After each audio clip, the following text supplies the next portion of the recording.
Bienvenue aux candidats aux élections municipales de La Rochelle. Eh bien, bonsoir. Donc, je vais appeler tous les candidats à monter sur la scène. Comme vous voyez, il y a des numéros sur les chaises. C'est parce que le placement des candidats va être tiré au sort. Monsieur Soubès, donc plus de 80 associations, œuvrent au quotidien à Villeneuve-les-Salines. Ces associations sont organisées en collectif. Quelle sera votre politique en matière de soutien à la vie associative? Qui s'adresse à Monsieur Falorni. La population du quartier est de plus en plus vieillissante. Entre 2007 et 2012, il apparaît une diminution de la part des moins de 18 ans et une augmentation de la part des personnes âgées de 65 ans et plus. Quelle politique et quelles actions prévoyez-vous pour accompagner ces habitants à bien vieillir à Villeneuve? Une chanson. Excusez-moi, je fais du spectacle habituellement, alors c'est pour ça. C'est le réflexe, une chanson. Merci à tous et bonsoir. Cette question, je l'ai choisie effectivement pour vous dire toute l'importance que j'attache au monde associatif, parce que l'association, c'est la solidarité, c'est l'histoire rochelaise, c'est la tradition rochelaise, ça concerne le social, le sport, l'éducation. Alors ce soir, j'ai deux bonnes nouvelles. Première bonne nouvelle, je suis candidat. Et j'ai déposé ma liste lundi matin à 9h. Donc je ne suis pas un candidat virtuel, je serai effectivement sur la liste de départ dans un mois. Deuxième bonne nouvelle, je vous apporte de l'argent. Je vous apporte de l'argent parce que j'ai décidé de faire des économies dans le fonctionnement de la ville, d'économiser 4 millions d'euros dans le fonctionnement et de consacrer la moitié de cette somme à injecter, à aider le monde associatif qui a une vocation sociale, culturelle et d'aide aux enfants dans le cadre scolaire dans la ville. Donc, première bonne nouvelle, vous aurez avec moi de l'argent et je crois que je suis le seul à vous en promettre autant. Ben oui, c'est que c'est court 2 minutes quand on est lancé comme ça. Monsieur Fontaine. Donc pour Monsieur Fontaine, a choisi la question 4 auquel déjà il y en a qui ont répondu. Quelle sera votre politique de l'emploi et de développement économique pour le quartier? Merci. Alors d'abord, je voulais féliciter le collectif pour l'organisation de cette soirée démocratique. C'était une très bonne idée que chacun puisse exprimer ses idées. Sur l'emploi, eh bien écoutez, nous partons de ce que nous avons fait déjà pendant 6 ans. Avec l'équipe municipale, nous avons beaucoup travaillé sur ces questions-là. Et notre territoire, ce n'est pas que le quartier, bien sûr, de Villeneuve. L'agglomération de La Rochelle a créé entre 5500 voire 6000 emplois nets. Nous avons dit à ceux qui cherchent du travail, venez, il y a des gens qui recrutent. Vous avez tous vu sur le boulevard un petit peu plus loin, le groupe Michel. Groupe Michel recrute. C'est la sécurité qui est la première de nos libertés, et s'il y a bien 2 fléaux contre lesquels il faut lutter, c'est le déni et c'est l'autosatisfaction. La réalité aujourd'hui, c'est que nous n'avons pas une politique de sécurité qui marche, si j'ose dire, sur ces 2 jambes. La prévention, la répression. Là aussi, le constat que fait le collectif des associations, il est accablant. Les dealers qui, sur le territoire de Villeneuve, font beaucoup de mal, parce que vous savez que le deal, c'est le début de l'insécurité, c'est le début de l'incivilité, et nous ne pouvons pas laisser plus longtemps l'impunité que vous soulignez gagner du terrain. La question environnementale concerne l'ensemble de la population du quartier. Quelle sera dans ce domaine votre politique et vos actions visibles à Villeneuve? Alors, je vais essayer d'être beaucoup plus concis que précédemment. Le zéro carbone à Villeneuve-les-Salines, c'est 0 pointé. La démolition est une action carbone et majeure, et nous, on s'oppose aux démolitions. Je me présente, je m'appelle Daniel Chuillet, donc pour la liste La Rochelle en commun. Alors évidemment, c'est un projet CDA, 2040, neutralité carbone, 20 ans. Et donc, il faut absolument diminuer les émissions de CO2, et nous proposons une diminution par 5 des émissions de CO2 nécessaires. Pourquoi immédiatement? Parce que les arbres, il faut 10-15 ans pour qu'ils soient efficaces. Donc déjà, on est presque rendu en 2040. L'axe important, c'est de végétaliser la ville. Pourquoi? C'est de recréer des squares végétalisés au plus près des habitations. C'est lutter pour les périodes de canicule. Oui, écoutez, la drogue, c'est un vrai problème qui pourrit la vie des gens dans les quartiers populaires, mais comme plein d'autres, j'ai envie de dire, c'est un problème parmi d'autres. Et dans une société où tout se dégrade, eh bien, c'est pas étonnant que ce soit dans nos quartiers, que ça se dégrade le plus sur tous les terrains. Sur ce genre de problème, bah oui, j'entends les uns les autres réclamer plus de répression, plus de police, plus de prévention, bien sûr, pour faire bonne mesure d'abord, mais vous savez, c'est pas comme ça qu'on réglera les problèmes. Si on laisse la société pourrir, le chômage augmenter, si on prend pas le problème à la source, eh bien, toute la dégradation par tous les bouts des quartiers populaires, elle continuera. De plus, il émerge chaque année de nouvelles demandes de pratiques sportives sur le quartier. Avez-vous des projets concernant cette problématique afin de soutenir les bénévoles dans leurs activités? Le sport, c'est essentiel sur un territoire, essentiel sur Villeneuve-les-Salines. J'étais l'autre jour au marché, il y a deux petits enfants qui sont venus me vendre des tickets de tombola pour leur club de foot. Et c'est vrai, la joie qu'exprimait leur regard était vraiment la preuve que le sport, et notamment le sport pour les plus jeunes, c'est vraiment du lien social. Et puis c'est la réponse à une partie des questions que on s'est posées ce soir sur la sécurité. Il fallait un homme. De nombreuses familles en situation de demande d'asile politique habitent le quartier. Des deux structures les accueillent dans le cadre de cours d'alphabétisation et la majorité des logements prévus pour ces familles sont situés dans le quartier. Face au refus administratif de ces demandes et dans l'attente d'éventuels recours, les familles se retrouvent dans des situations de grande précarité, logement, revenus. Quelles sont vos propositions en matière d'accompagnement de ces familles? Alors c'est une question particulièrement difficile que vous posez, et c'est une question à laquelle j'ai été confronté depuis 8 ans en tant que député, parce que le travail avec les associations, nous le menons. Nous accompagnons effectivement un certain nombre de demandes. D'ailleurs, j'ai croisé dans cette salle, et je les salue, 2 personnes qui étaient venues nous voir et qui ont obtenu leur nationalité française. Et je me souviens encore de ce beau jour en préfecture quand le préfet leur a remis le certificat de nationalité française. D'abord, vous dire que notre ami et mon collègue Jean-Marc Souvestre n'a pas le monopole de l'écologie et que nous avons tous ce souci, et avec mes colistiers, nous avons beaucoup travaillé à ce sujet, et effectivement, nous avons eu une réflexion, je dirais, plurielle sur l'écologie. Il ne faut pas une écologie dogmatique, une écologie punitive, et il ne faut pas une écologie qui soit obsédée par la mobilité. Les associations à caractère social, humanitaire et de solidarité accueillent de plus en plus de bénéficiaires. Cela a pour conséquence l'organisation de permanences supplémentaires, des locaux trop étroits, un manque de moyens évident. Quelles aides particulières pensez-vous apporter à ces associations dont l'action est essentielle à l'équilibre social du quartier? Merci. Eh bien, si nous avons lancé le PRU, c'est qu'après avoir travaillé sur la place du 14 juillet, sur lequel il y avait déjà des réflexions, on a constaté que la plus grande partie des associations humanitaires, mais pas seulement, manquaient de place pour travailler, pour recevoir. Que ce soit la banque alimentaire, que ce soit toutes les associations. Et nous nous sommes dit, il faut prendre ce sujet globalement. Et c'est au cœur du PRU, de pouvoir donner des places convenables, dignes, à l'ensemble du tissu associatif dans un grand redéploiement. Le projet va consister, bien sûr, à faire une grande maison des services publics, beaucoup plus ample que celle que vous connaissez, qui rassemblera en bas dans la coulée, à côté de ce qui est aujourd'hui le Lidl, un petit peu plus sur la gauche quand on regarde de dos au Marais.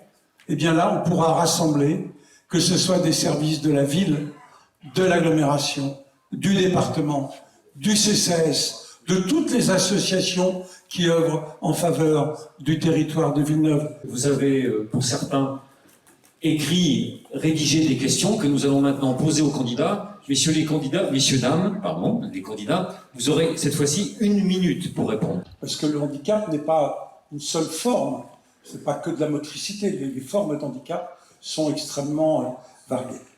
notre ville, généralement, est en retard.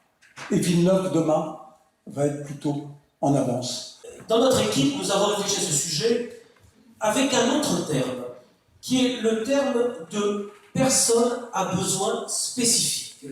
Parce qu'en réalité, on peut être jeune et avoir un handicap, être plus âgé et être en bonne santé, et en réalité, il y a toutes sortes de situations auxquelles il faut répondre.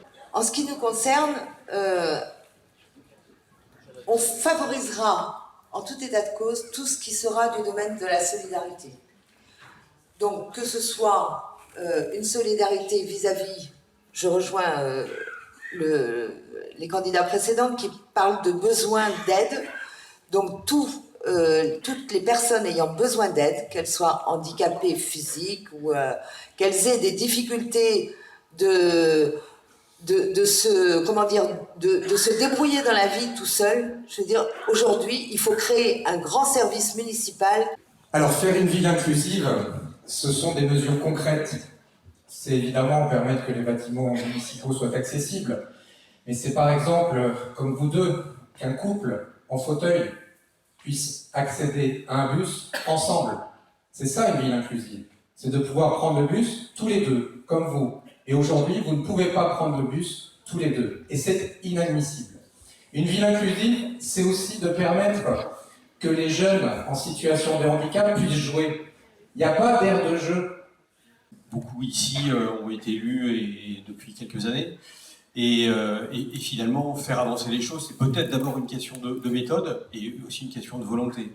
Et c'est vrai aussi bien de M. Fontaine que de M. Falorni, parce que moi j'habite à Villeneuve, donc dans un immeuble dans lequel l'ascenseur ne s'arrête pas à tous les étages, comme c'est le cas dans beaucoup d'immeubles.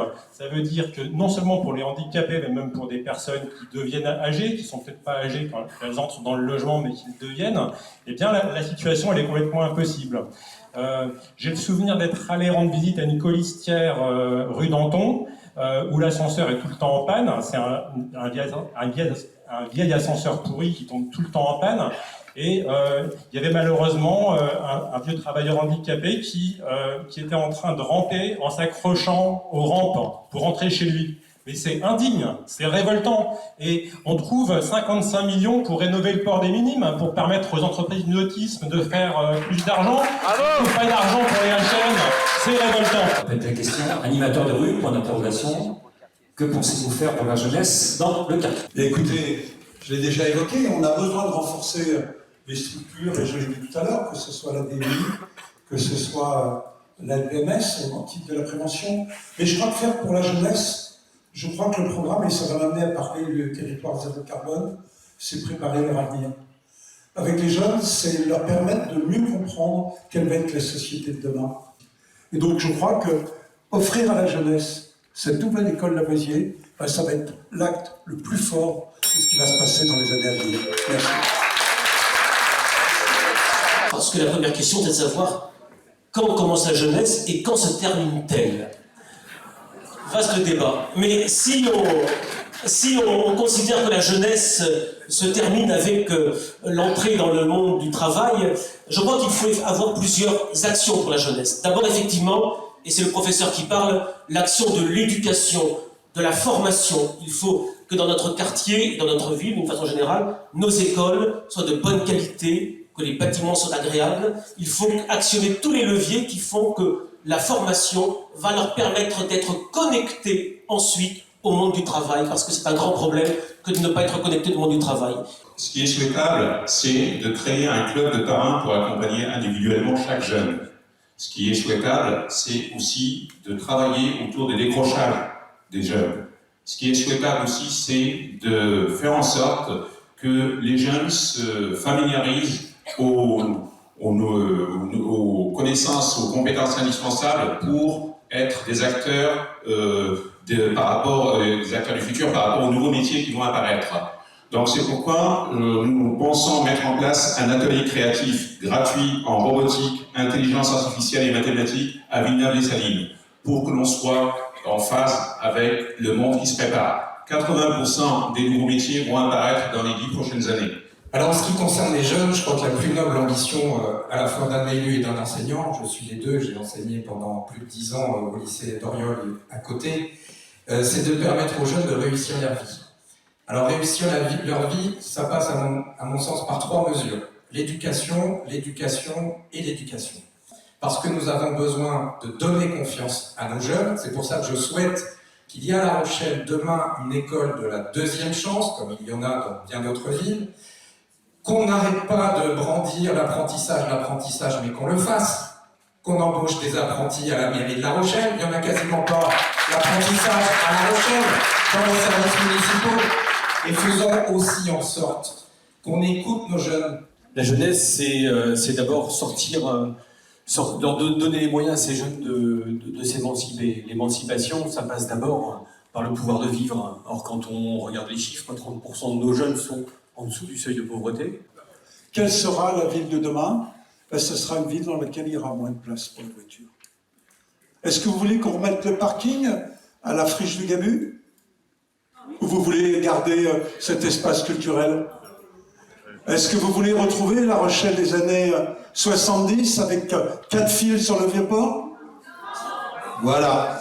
Donc, évidemment, la politique que l'on a menée et qu'on continuera à mener, savoir des parkings qui soient des parkings, ce qu'on appelle en enclos, qui sont des parkings dans lesquels on peut stationner. La ville de La Rochelle a les parkings en enclos les moins chers de France, avec une... Non, s'il vous plaît, soyez en écoute, c'est la vérité. Elle vous gêne peut-être pour certains. En tout cas, nous avons les parkings en enclos les moins chers de France. Et si on veut que les commerces fonctionnent, il faut un peu de rotation. La municipalité actuelle a choisi de le régler en s'en prenant aux plus pauvres, c'est-à-dire en triplant, voire quadruplant le prix des parcs-mètres. Et ça inclut tous les élus, effectivement, qui sont complices de cette mesure. Parce que bien des salariés qui viennent de communes plus éloignées pour travailler à La Rochelle n'ont pas le choix. Il y a deux choix, effectivement. Il y a le choix d'avoir une politique pro-voiture, pro-stationnement, et vous allez avoir des commerçants qui vont se révolter parce que finalement il y aura toujours les mêmes voitures aux mêmes places devant leur magasin. Et puis vous avez le choix d'une politique qui va réguler le stationnement et qui va permettre aux uns de venir comme ils le souhaitent, se garer rue des Merciers pour aller faire une course et prendre un colis. Et puis pour ceux qui souhaitent passer une demi-journée dans notre ville, prendre une place dans un parking relais ou parking de centre-ville, avec des tarifs, mais ça il y a une contestation, mais on pourra les chiffrer, qui est effectivement très très bas. Et pour vous donner juste un chiffre, on a multiplié par 2 à peu près la fréquentation des parkings en enclos dans notre ville, ce qui veut bien dire que réguler le stationnement, ça fait venir aujourd'hui un petit peu plus de voitures qu'avant dans notre cœur de ville. Alors, comment régler le stationnement en centre-ville? D'abord, je crois en faisant en sorte que le bus soit gratuit pour tous et toute l'année.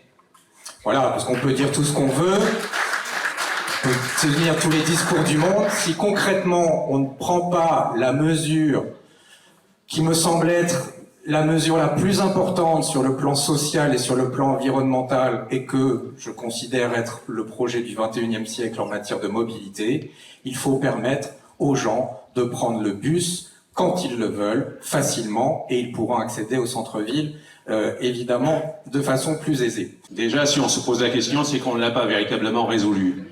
Donc, nous sommes pour la gratuité du bus, non pas le week-end, non pas à titre expérimental pendant 2 ans, mais pour toute la durée de la mandature, nous l'espérons, et pour toujours. La gratuité du bus. Par rapport au parking, nous avons pensé à 2 silos, des silos parking, un du côté de la gare, à l'emplacement où se trouve le site de la Poste, et un, l'esplanade des parcs. 500 places d'un côté, 3000 de l'autre. On empêche les gens d'utiliser la voiture, et c'est très bien, à condition de donner des conditions alternatives. C'est-à-dire qu'aujourd'hui, pourquoi les gens utilisent leur voiture? Parce que l'alternative n'est pas en place. Il n'y a pas de parking à l'extérieur desservi par des bus gratuits, et donc les gens sont en situation d'être obligés de prendre leur voiture. Et donc si on ne règle pas ce problème par le PLUI, par des aménagements extérieurs, et pour ça il faut investir, ça pose le problème du budget. Je pense que si la ville n'emprunte pas, elle ne pourra pas réussir. Sur ce sujet, comme sur tous les autres en réalité, je suis dans la cohérence. Je n'ai pas attendu un an, 2019, pour être en désaccord avec M. Fontaine et avec M. Soupel sur ce sujet-là. Là encore, je crois qu'il faut être dans l'équilibre et dans le souci du quotidien des Rochelais. N'ayons pas une vision carte postale figée de la ville uniquement pour ceux qui se promènent. Parce que la ville, c'est aussi l'espace de vie pour ceux qui travaillent et qui se déplacent pour travailler. Or, sachez que 70% des déplacements quotidiens sont des déplacements domicile-travail. Cette question, elle est liée au travail du quotidien, elle est liée au centre-ville et à son dynamisme. C'est pour cela que je souhaite que le Vieux-Port soit en semaine, hors week-end et hors vacances, en journée, du lundi au vendredi, ouvert à la circulation. Que je veux que les places de stationnement soient plus importantes en centre-ville et j'accompagne le projet des 400 places à Notre-Dame et je veux réviser à la baisse la tarification du stationnement. Merci. Avez-vous l'intention d'augmenter l'indemnité du maire? Alors écoutez, je crois que sur le sujet, il ne faut pas faire preuve de démagogie. Vous savez, les indemnités pour les élus, elles ont été créées pour permettre aux plus modestes d'entre les citoyens de pouvoir exercer des fonctions. Parce qu'avant, c'était la démocratie censitaire. C'était seulement les plus riches qui pouvaient diriger. Vous voyez, il y avait une caste, parce qu'ils avaient de l'argent, ils pouvaient prendre des responsabilités. Donc brandir « je réduis les indemnités alors qu'on a beaucoup d'argent », ça, je trouve ça assez démagogique. Donc nous ferons en sorte que les indemnités compensent les pertes de salaire pour ceux qui abandonnent une partie de leur salaire et de leur travail. Je vais rejoindre Olivier Ferrandi sur cette question-là, seulement sur cette question-là. Dans cette question, moi j'ai compris, je ne sais pas ce qu'elle est en tête, ce qu'il a posé, mais en tout cas, la fonction de maire de grande ville, comme bien des fonctions politiques, c'est des fonctions de notable aujourd'hui. Parce qu'un politicien qui accède à ces fonctions-là, voilà, c'est un privilégié, et beaucoup cherchent ces fonctions-là pour cela. Alors, la Commune de Paris, donc la révolution ouvrière dans Paris en 1871 avait tranché la question. Les ouvriers au pouvoir, ils avaient décrété que l'indemnité des élus, ce serait le salaire moyen ouvrier. Ils seraient payés comme le reste de la population et ils partageraient le niveau de vie de la population. La question peut se poser parce qu'effectivement, symboliquement, il faut faire des économies et il faut aussi que les élus montrent l'exemple. Et pourquoi pas diminuer de 10%, oui, les indemnités. Ouais, ça ne me choque pas. On a parlé de démocratie censitaire, il y avait aussi le vote censitaire, c'est-à-dire qu'il y avait qu'une partie des personnes, fin du 19e siècle, il y avait une catégorie notable qui avait le droit de voter. Je pense qu'il faut faire des économies, montrer l'exemple. Je note qu'il y a eu quand même aussi des tentatives par exemple avec le concept de Bradford, qui a consisté quand même à limiter aussi les rétributions des agents de la ville et de la CDA. Pourquoi pas aussi s'appliquer ce type de réduction pour réduire la dette?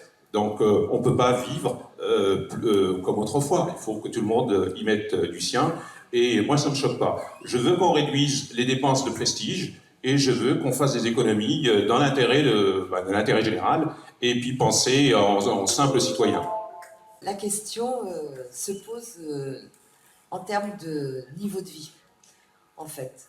Et donc, en ce qui concerne l'indemnité qui est donnée, pour la liste La Rochelle en commun, il est question d'équilibrer le niveau de vie de chacun des élus. Voilà. Donc de mettre à plat toutes les indemnités et de diviser de manière à ce que chacun ait le même niveau de vie. À question simple, réponse simple. Premièrement, tout travail mérite salaire et donc il est normal qu'un maire d'une ville de 78 000 habitants ait un salaire qui corresponde à ses responsabilités et à son investissement. Deuxièmement, le salaire, l'indemnité des élus est réglementée, on ne fait pas ce qu'on veut, il y a un cadrage en fonction de la démographie et donc évidemment on ne dépassera pas le plafond autorisé par la loi. Ceci étant dit, moi je voudrais apporter deux nouveautés par rapport à ce qui a été dit. Ce qui est important, c'est que les élus municipaux soient pleinement des élus municipaux. Je crois qu'en France, on a besoin de regarder vers les pays scandinaves et sur le comportement exemplaire des élus. Je crois que tous les élus ont besoin, que ce soit la ville, que ce soit dans toutes les autres fonctions, d'avoir un comportement dans sa vie quotidienne exemplaire. En termes de rémunération comme pour le reste. Vous savez, la ville, elle a une belle voiture de fonction. Ben, vous irez la voir, elle est couverte de poussière. Parce que je ne m'en sers pas. Je fais du vélo comme l'immense majorité de nos collègues. Alors il ne faut pas faire de démagogie. Il y a des élus jeunes qui ne sont pas à la retraite et qui, en étant élus, vont perdre de leur rémunération. Eh bien, ils ont le droit de vivre comme les autres. Et là, il faut indemniser justement. Ensuite, quand les gens sont à la retraite, ils ont évidemment leur retraite qui vient. Et il faut arriver à ce que les élus, il y ait de tout, comme tout dans la vie, des jeunes, des moins jeunes. L'indemnité, elle est normale, parce que je peux vous dire une chose, c'est que les élus de l'équipe d'aujourd'hui, comme d'hier, sont des gens exemplaires pour le temps qu'ils donnent pour la collectivité. Nous arrivons à la fin de ce débat et maintenant les candidats vont avoir 2 minutes de parole libre pour conclure. Et pour conclure, je ne me présente pas à cette élection avec notre liste, donc Lutte ouvrière, faire entendre le camp des travailleurs pour promettre que c'est l'élection en elle-même qui changera. Ce ne sera pas une liste de promesses, ma campagne, parce que bon, vous savez, les promesses, c'est fait pour être trahi. Et c'est fait pour être trahi pas seulement par malhonnêteté des élus, certains le sont, d'autres peut-être moins, mais simplement parce que la société, la situation économique de crise contraint à ça. On est sur un territoire en tension, une société en tension. On l'a vu ce soir, on a abordé les questions de la jeunesse, les questions de sécurité, questions de stationnement, de mobilité. On est dans le résultat de politiques menées depuis 40 ans. Daniel Juillet parlait de politique de choix d'aménagement du territoire. Et ça va au-delà, ça va aussi bien évidemment sur des choix économiques. Alors ce débat l'a montré, merci au collectif des associations de l'avoir organisé. La Rochelle a besoin d'ouvrir une nouvelle page, d'entrer dans une nouvelle époque et de faire en sorte que nous puissions aborder une nouvelle ère. Une nouvelle ère qui soit faite d'abord de proximité. Et le projet que j'ai l'honneur de défendre, l'équipe que j'ai le bonheur de mener, elle est d'abord à l'image de La Rochelle telle que nous l'aimons, unie dans la diversité de ses âges, de ses origines, de ses métiers et de ses quartiers. Et j'ai tenu, parce qu'aucun parti ne m'a imposé un quelconque candidat, à ce que chaque quartier soit représenté, et si vous nous faites confiance, dans le conseil municipal demain, vous aurez des représentants de tous les quartiers. Aujourd'hui, nous avons besoin de faire en sorte que les citoyens soient partie prenante de la politique municipale. C'est ça la politique du XXIe siècle. C'est ça que nous voulons vous proposer, c'est le renouveau que nous voulons incarner. Cette équipe, vous pouvez venir la rencontrer puisque nous présentons le projet dans tous les quartiers. D'ailleurs, nous viendrons à Villeneuve-les-Salines bientôt. Donc venez nous écouter, vous recevrez très prochainement le projet dans vos boîtes aux lettres. Et ce que l'on veut vous dire finalement avec toute l'équipe, et certains sont dans la salle, nous voulons vous proposer quoi? Un nouveau souffle, une nouvelle équipe, un nouveau souffle, une nouvelle ère, une nouvelle équipe et un nouveau maire. Merci. Contrairement à la majorité sortante et à tous les candidats ici présents, nous ne sommes pas les renouveaux, nous sommes tout simplement les nouveaux. Et donc, mon équipe et moi-même, oui, à La Rochelle-Émy, est une équipe jeune, dynamique et qui a beaucoup d'idées et qui veut démontrer ses potentialités pour l'intérêt de la ville.